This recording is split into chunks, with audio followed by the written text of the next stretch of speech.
আসসালামু আলাইকুম। আমি Dulali Sajia from Nature Life with Dulali Sajia সুন্দর একটি রান্না নিয়ে চলে আসলাম। সেটা হচ্ছে মাছের ডিমের বরফি। প্রথমে মাছের ডিম থেকে আমি সব পাতলা লেয়ারগুলি উপরের আবরণ ছিল সেগুলি পরিষ্কার করে ডিমটাকে ছাড়িয়ে নিচ্ছি। দেখুন কিভাবে ছাড়িয়ে সুন্দর করে পরিষ্কার করে ধুয়ে নিয়েছি এবং এরপরে আমি এতে সামান্য সামান্য করে সব মশলাপাতি দিয়ে নিব। তো আপনারা কে কোথা থেকে দেখছেন অবশ্যই লাইক বাটনটা প্রেস করে দেন। আমার ভাই ও বন্ধুরা সবাই, এখানে আমি 1 চা চামচ মরিচের গুঁড়ো, আধা চা চামচ হলুদের গুঁড়ো, আধা চা চামচ জিরার গুঁড়ো, লবণ স্বাদ মতো, এক এক এক স্লাইস লেবুর রস, পেঁয়াজ কুচি দিয়েছি। আমি একটু জিরার গুঁড়িও দিয়েছি পরে। ভালো করে দিয়ে মেখে চটকিয়ে একে পুরা ব্লেন্ড করে নিয়েছি ডিমটাকে। ডিম ভালো করে মিশিয়ে নিয়ে এখন আমি তেলে ভেজে নেব। তো আপনারা কে কোথা থেকে দেখছেন অবশ্যই কমেন্টস করে জানাবেন এবং এই রান্নাটা একবার হলেও রান্না করে খেয়েছেন কিনা জানাবেন। না খেলে অবশ্যই করে খেয়ে দেখবেন। এখন আমি একটি ফ্রাই প্যানে তেল দিয়ে দিয়েছি আন্দাজ মতো, দিয়ে আমি মেখে রাখা ডিমগুলিকে ভেজে নেব। উল্টিয়ে পাল্টিয়ে ভেজে নেব। 2 উল্টানি দিলেই হয়ে যাবে, 1 উল্টানি দিলেই হয়ে যাবে অ্যাকচুয়ালি।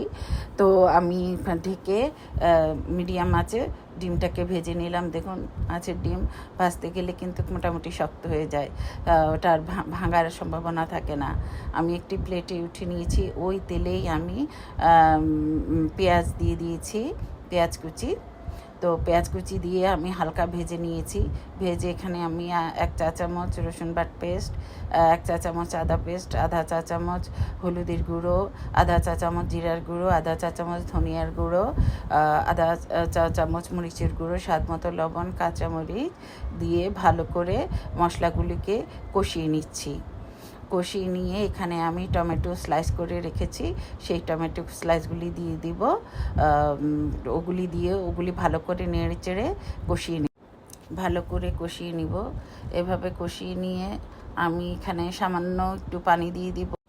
পানি দেওয়ার পরে আমি একটু ঢেকে দেব। ঢেকে দিলে ভালো করে মশলাটা কষানো হবে এবং তারপর আমি আমার বাকি প্রসেসিংটা করব।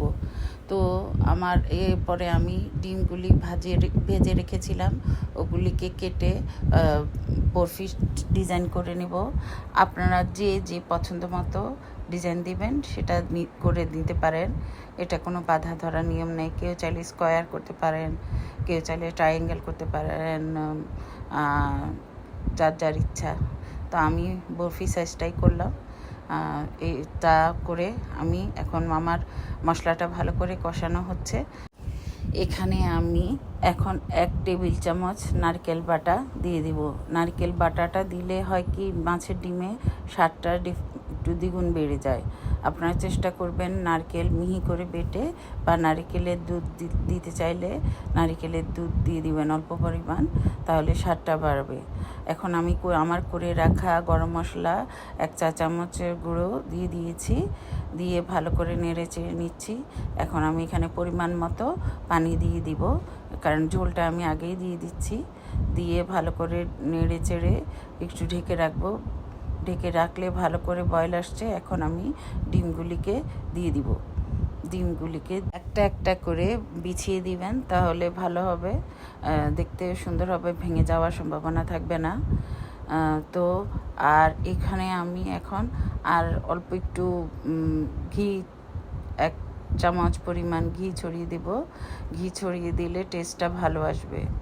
আর প্রয়োজন মতো ধনেপাতা দিয়ে আমি রান্নাটা শেষ করে ফেলব। তো বন্ধুরা, যেখান থেকে দেখছেন অবশ্যই কমেন্টস করে বলবেন যে আমার রান্নাটা কেমন হয়েছে। আর অবশ্যই এভাবে রান্নাটা করে খাবেন। মাছের ডিমের বরফি, এই রান্নাটার নাম আমি দিয়েছি কারণ আমি বরফি সাইজ করে রেখেছিলাম। আর রান্নাটা আসলেই একটা অন্যরকম মজার রান্না। আর লেবুর রস অবশ্যই দিয়ে দিবেন, তাহলে মাছের যদি কোনো আষ্টা গন্ধ থাকে সেটা আর থাকবে না। অনেক খেতে টেস্ট ছিল মাছের ডিমটা। আপনারা অবশ্যই এভাবে করে খেয়ে দেখবেন কেমন হয়েছে। দেখুন, আল্লাহ হাফেজ।